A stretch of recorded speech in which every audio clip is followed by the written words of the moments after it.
نہایت قابل قدر بزرگوں اور دوستوں، ملک و ملت کے پیارے غیور نوجوانوں، عزیز بچوں، قرآن کریم کی اس آیت کریمہ میں پروردگار عالم نے اہل ایمان سے ارشاد فرمایا کہ تمہارے لیے، تمہاری ساری زندگی کے لیے، تمہارے دن رات اور اٹھنے بیٹھنے کے لیے ہمارے محبوب جناب رسول اللہ صلی اللہ علیہ وسلم کی زندگی نمونہ ہے۔ آپ جانتے ہیں کہ نمونہ کہتے ہیں کسی چیز کے سیمپل کو، یعنی اگر آپ کو ایک چیز بنانی ہو تو اس کا سیمپل آپ کے سامنے ہونا ضروری ہے۔ اگر آپ سیمپل رکھ کر بنائیں گے تو آپ کی چیز اچھی ہوگی، اور اگر آپ کے سامنے نمونہ یا سیمپل اگر نہ ہو تو ظاہر سی بات ہے کہ وہ چیز آپ اچھی نہیں بنا سکتے۔ اس کو منع کرو گے، منع کروائیے نا، بولو نماز کے بعد کر لینے کے لیے۔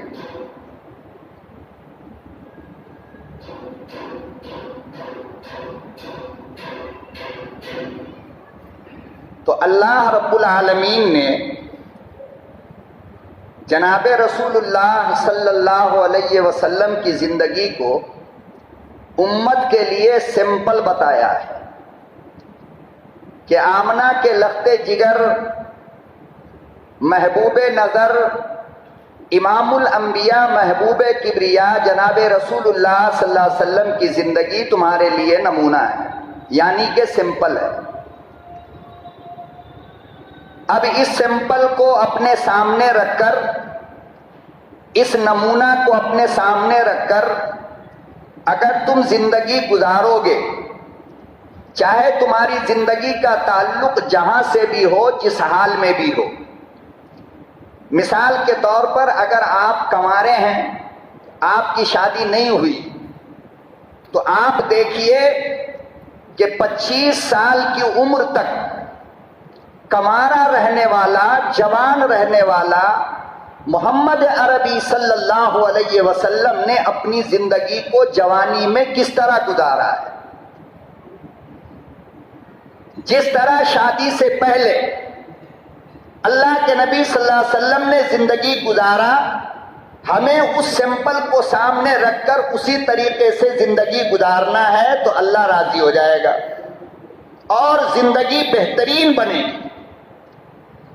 اگر آپ شادی شدہ ہیں، آپ کے پاس اگر ایک بیوی ہے، تو آپ مکے کے اس امام الانبیاء کو دیکھیے جس کے پاس شروع میں ایک بیوی یعنی حضرت خدیجۃ الکبریٰ رضی اللہ تعالی عنہا تھی۔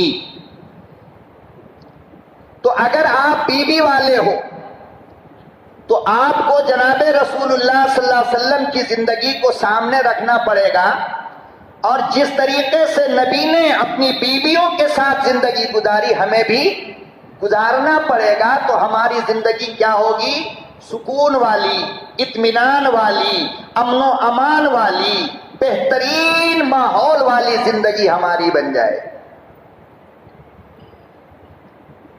لیکن چونکہ ہمارے سامنے نہ تو نوجوانوں نے اپنی زندگی کا سیمپل نبی کو بنایا، اور نہ بیوی والوں نے اپنی زندگی کا سیمپل نبی کو بنایا، آپ ذرا اندازہ لگائیں کہ ہماری اور ہماری بیوی کی اگر کوئی بات گھر کے اندر کی ہو، اندھیری رات کی ہو، پردے والی ہو، تو ہم اپنے دوست کو بھی بتانا مناسب نہیں سمجھتے۔ کوئی بتاتا ہے؟ آپ بتائیں، کوئی بتائے گا؟ نہیں بتائے گا۔ لیکن اماں عائشہ اور جناب رسول اللہ صلی اللہ علیہ وسلم نے اپنی رات اپنی بیویوں کے ساتھ کیسے گزارا کرتے تھے، اپنا دن اپنی بیویوں کے ساتھ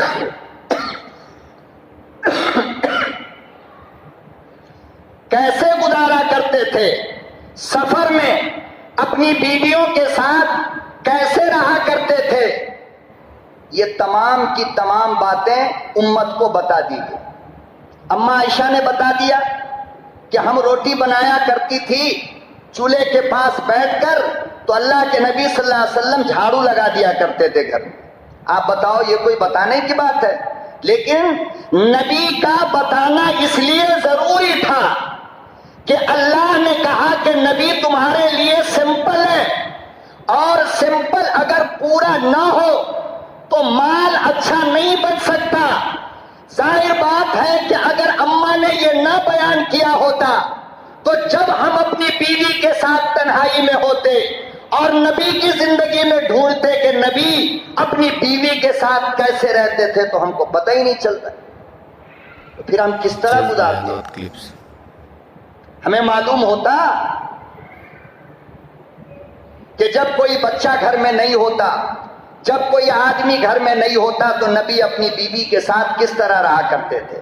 تو اماں نے بتا دیا کہ دیکھو ہوتا یہ تھا کہ میں کبھی روٹی بنانے کے لیے بیٹھ جاتی تو میرا محبوب گھر میں جھاڑو لگانا شروع کر دیتا. اب میں آپ سے پوچھتا ہوں کہ اگر موجودہ زمانے میں کوئی مرد, کوئی شوہر اپنی بیوی کے ساتھ اس نمونے کے مطابق کام کرے تو بتاؤ میاں بیوی کا جھگڑا ہوگا؟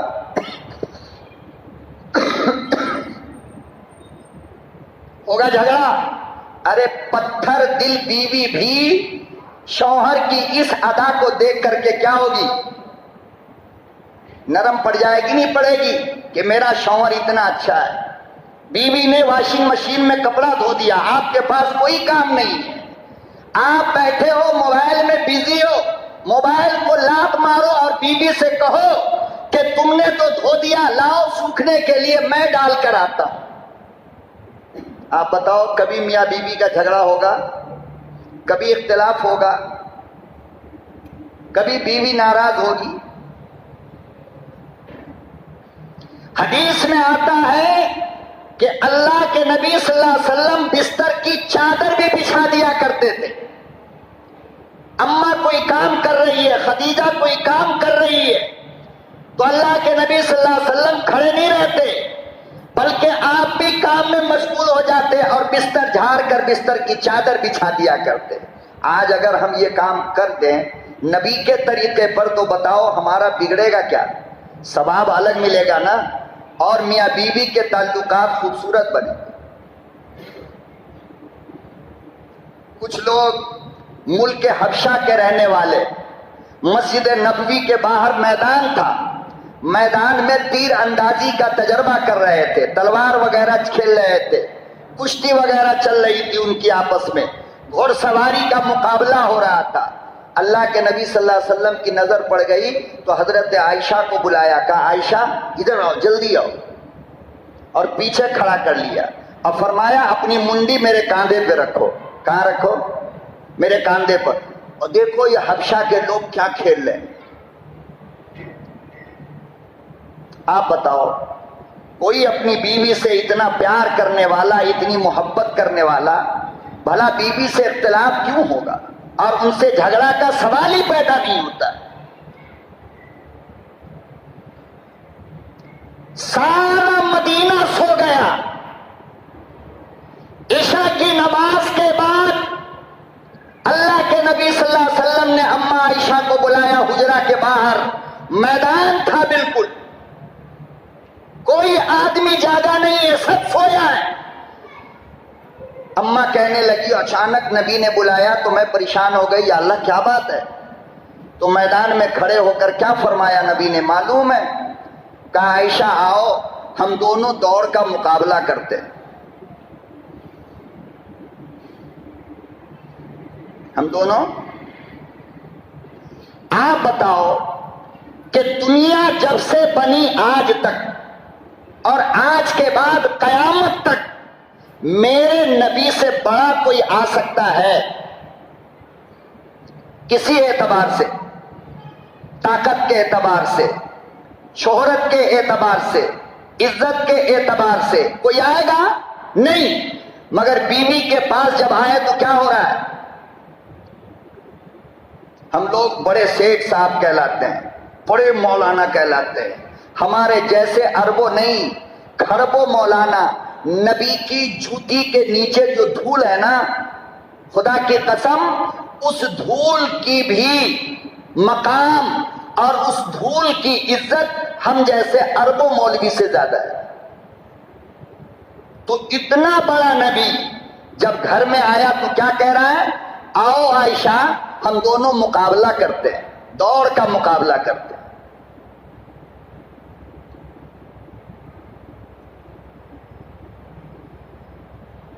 حضرت عائشہ چھوٹی تھی، 9 سال کی عمر میں رخصتی ہو گئی تھی، چھوٹی تھی، بالکل باریک تھی، دبلی پتلی، اور اللہ کے نبی صلی اللہ علیہ وسلم ذرا لمبے اونچے تھے اور بھاری بدن ہو گیا تھا۔ نبی کی زبان سے جب یہ جملہ نکلا آؤ مقابلہ کریں، تو اماں عائشہ جلدی سے دوڑ کر آگے بڑھ گئی، دور چلی گئی، اور اللہ کے نبی صلی اللہ علیہ وسلم یہی کھڑے کھڑے مسکرانے لگے۔ اماں عائشہ نے وہاں سے اشارہ کر کے بتایا، کیا میں، ارے بولو بھائی، میں جیت گئی۔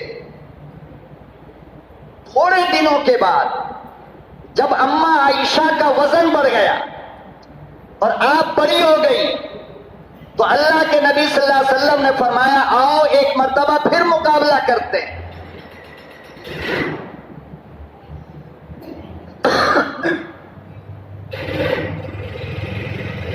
مولوی صاحب ان کو منع کرو نا، صدر صاحب سے بات ہوئی ہے۔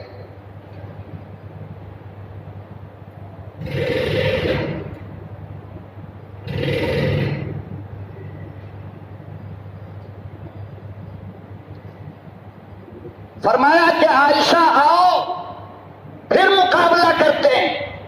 اس وقت جو مقابلہ ہوا تو نبی آگے بڑھ گئے، تو نبی نے یہ نہیں کہا کہ میں جیت گیا، اندازہ لگاؤ، یہ جملہ بھی اللہ کے نبی نے نہیں کہا، بلکہ کیا کہا کہ بات برابر ہو گئی۔ 2 مقابلے ہوئے، ایک میں تم جیتی ہو، ایک میں، اب بات کیا ہوئی؟ برابر ہو گئی۔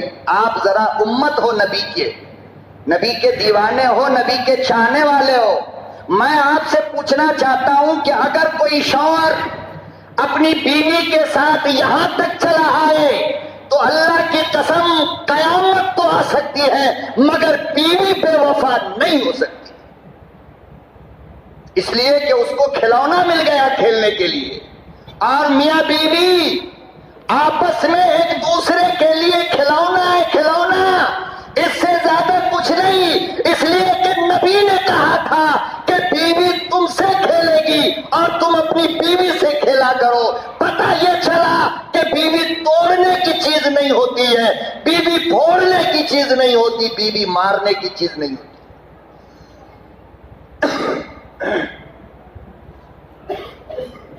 ہم نے نبی کو نہیں رکھا سامنے، شادی ہو گئی، انگریزوں کو دیکھنا شروع کر دیا، پڑوسیوں کو دیکھنا شروع کر دیا، اس کی بیوی کو دیکھا، اس کے شوہر کو دیکھا، اس کے مرد کو دیکھا، اور اپنے نبی کو نہیں دیکھا کہ شادی کے بعد میرا نبی اپنی بیویوں کے ساتھ کس طرح رہتا تھا۔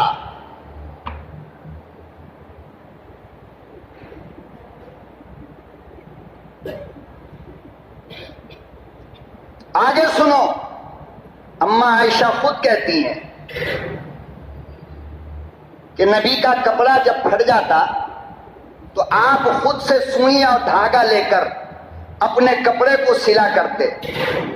میں جب کہا کرتی کہ لائیے میں سل دوں تو آقا صلی اللہ علیہ وسلم فرماتے نہیں، تمہارے ذمہ اور بھی دوسرا کام ہے نا، یہاں تک کہ فرمایا اماں عائشہ نے کہ نبی کی جوتی جب پھٹ جاتی تھی تو جوتے کی سلائی بھی امام الانبیاء اپنے ہاتھ سے کیا کرتے تھے۔ اللہ نہ کرے ہماری بیوی اگر بھول سے بھی ہم کو کہہ دے اجی دسترخوان بچھا لو تو نن اسٹاپ گالی سنے گی، کوئی زبان میں روک ٹوک نہیں ہوگا، بریک ہی نہیں لگے گا، اتنی گالی۔ میں باہر کام کرنے والا میں باہر مزدوری کرنے والا، میں باہر محنت کرنے والا، میں دکان چلانے والا، میں اتنا بڑا عالم، میں اتنا بڑا مولانا، میں عدالت کا جج، میں دسترخوان بچھاؤں، تجھے شرم نہیں آ رہی؟ یہ لو، یہ کیوں کہا؟ اس لیے کہ نبی کا سمپل تمہارے سامنے نہیں تھا۔ نبی کا نمونہ ہوتا تو کہتے کہ جس کے صدقے میں ساری دنیا اور انسان بنے، وہ نبی اپنے ہاتھ سے جوتی سل رہا ہے، وہ نبی اپنے ہاتھ سے کپڑے سل رہا ہے، وہ نبی اپنے ہاتھ سے جھاڑو دے رہا ہے، وہ نبی اپنے ہاتھ سے بستر کی چادر بچھا رہا ہے۔ اور آگے چلو، مدینے میں گیس چولہا نہیں تھا، گیس چولہا، مٹی تیل والا اسٹوو نہیں تھا، تو لوگ لکڑیوں پہ کھانا بناتے تھے، لکڑیوں پہ۔ تو کبھی کبھی ایسا ہوتا کہ جب کچی لکڑی آ جاتی ہے تو دھواں نکلنے لگتا اس میں سے۔ اماں عائشہ کہتی ہیں خدا کی قسم، جب میں تھک جاتی جلاتے جلاتے تو میرا محبوب اپنے منہ سے پھونک کر کے اس کو جلاتا تھا۔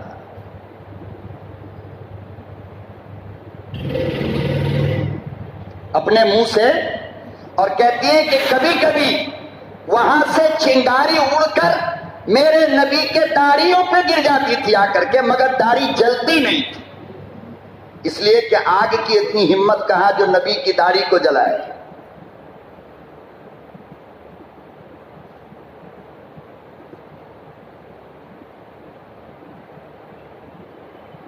ایک مرتبہ حضرت حفصہ نے حلوہ بنایا۔ اب سوتن کی بات سنو، اگر تمہارے پاس 2-3 بیویاں ہیں تو بھی تمہارے لیے میرے آقا کی زندگی نمونہ ہے۔ اگر اس نمونے کے مطابق تم اپنی بیویوں کے ساتھ رہو گے تو 4 بیویاں ہونے کے باوجود کوئی لڑائی، کوئی دنگا، کوئی فساد نہیں ہو سکتا۔ بیانات کلپس 4 بیوی والوں اگر دنگا فساد لڑائی ہوتا کیوں ہے؟ اس لیے کہ تمہارا نظریہ بدل جاتا ہے دیکھنے کا، تم انصاف نہیں کرتے ہو چاروں کے بیچ میں۔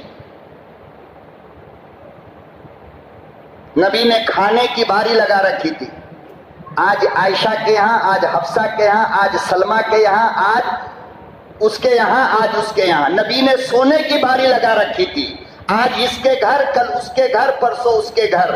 اور اگر میرے آقا کو کبھی حضرت عائشہ کے ساتھ رہنا پڑتا تو جس بیوی کے گھر سونے کی باری ہوتی اس سے اجازت لے لیتے کہ اگر تمہاری اجازت ہو تو آج رات میں عائشہ کے گھر سو جاؤ۔ ایسا کرنے سے لڑائی ہوگا، جھگڑا ہوگا؟ بولو بھائی، ہوگا۔ یہ جھگڑا 2-3-4 بیویوں میں ہوتا کیوں ہے؟ اس لیے کہ ہم لوگ انصاف نہیں کرتے ہیں، ایک دوسرے کے حق کو مارتے ہیں، غلط نظر سے دیکھنا شروع کرتے ہیں، پہلی کو الگ، دوسری کو الگ، تیسری کو الگ، چوتھی کو الگ۔ حضرت مولانا اشرف علی تھانوی رحمۃ اللہ علیہ کی 2 بیویاں تھیں۔ کتنی 2 بیویاں تھیں۔ ایک مرتبہ دیہات سے کسی نے 2 کرنگلا لا کر دیا، تربوز جس کو کہتے ہیں بہار میں، یہاں کرنگلا کہتے ہیں شاید۔ 2 تربوز لا کر کے دیا۔ اللہ کے حضرت تھانوی رحمۃ اللہ علیہ نے چاقو منگوایا اور اپنے مرید سے کہا دونوں تربوز کو برابر سے آدھا آدھا کاٹو، اس کو 2 ٹکڑا کرو اور اس کو 2 ٹکڑا کرو۔ پھر اس میں کا 1 ٹکڑا اٹھایا اور اس میں کا 1 ٹکڑا اٹھایا، ایک بیوی کے گھر بھیج دیا۔ اب جو 2 ٹکڑے بچے وہ دوسرے بیوی کے گھر بھیج دیے۔ مرید نے کہا حضرت یہ ٹکڑا کرنے کی کیا ضرورت تھی، 2 تو تھے ہی، ایک اس کے گھر بھیج دیتے، ایک اس کے گھر بھیج دیتے۔ ہائے ہائے ہائے، تھانوی تیری قبروں پہ اللہ کی رحمت نازل ہو۔ کیا فرمایا؟ فرمایا بات تو صحیح ہے لیکن یہ پتہ کہاں تھا کہ زیادہ میٹھا کون ہے؟ نہیں سمجھے؟ یہ پتہ نہیں تھا نا زیادہ میٹھا کون ہے۔ جب بیچ سے ٹکڑے کروا کر ہم نے 2 جگہ بھیجا تو اب انصاف ہوا یا نہیں ہوا؟ بتاؤ، جو تربوز میں بھی اپنی 2 بیوی کا خیال رکھے وہ بھلا 2 بیوی کے ساتھ خوشی سے کیوں نہیں رہے گا؟ مگر یہاں تو نظر بدل جاتی ہے، خیال بدل جاتا ہے، تو کہتے ہو 2 بیوی 3 بیوی رکھنا بہت مشکل ہے مولانا۔ اس لیے مشکل ہے کہ تم نے پیمانی کا سوچ رکھا ہے، ورنہ قرآن جو کہے بھلا وہ مشکل کام ہوگا؟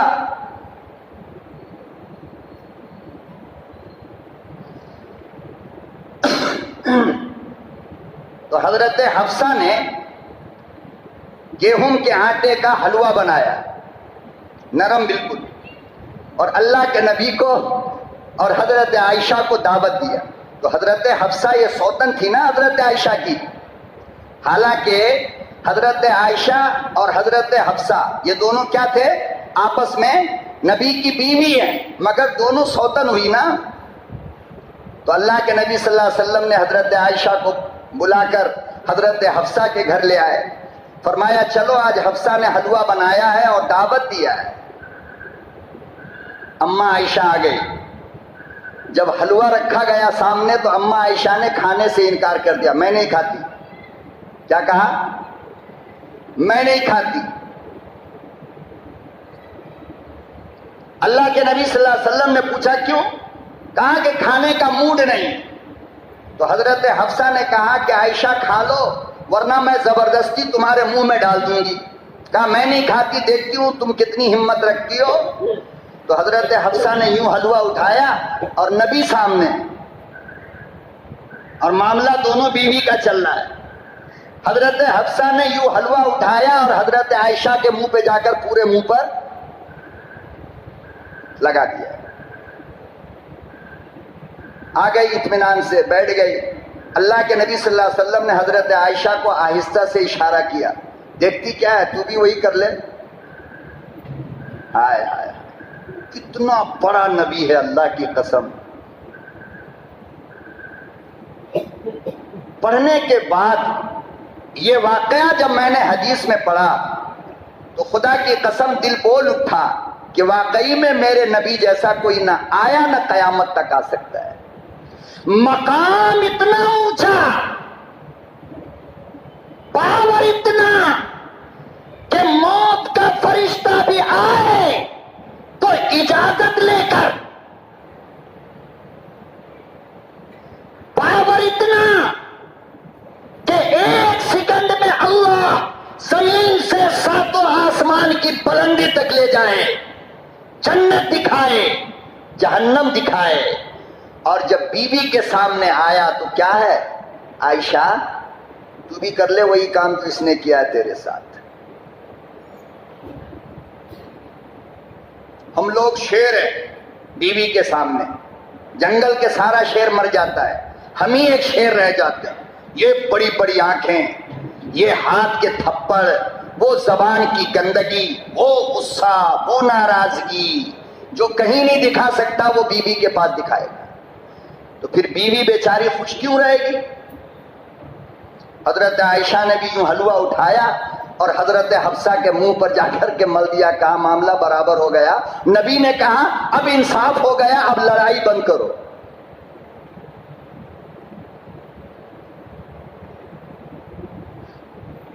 اللہ اکبر و کبیرہ، حدیث پاک میں آتا ہے جناب عائشہ صدیقہ، جناب ابو بکر کی لخت جگر حضرت اماں عائشہ صدیقہ ارشاد فرماتی ہیں، لوگوں میں اپنی سوتن کے گھر سے، حضرت حفصہ کے گھر سے کپڑا سلنے کے لیے سوئی منگوائی، میں بیٹھی ہوئی اپنا کپڑا سل رہی تھی،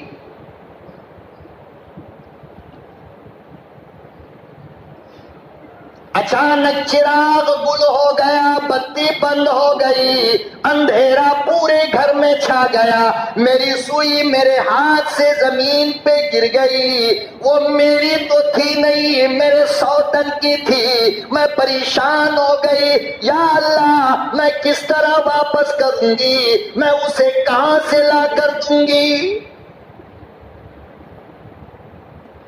اکیلی تھی، دروازہ بند ہے۔ تھوڑی دیر کے بعد دروازے پہ دستک ہوئی،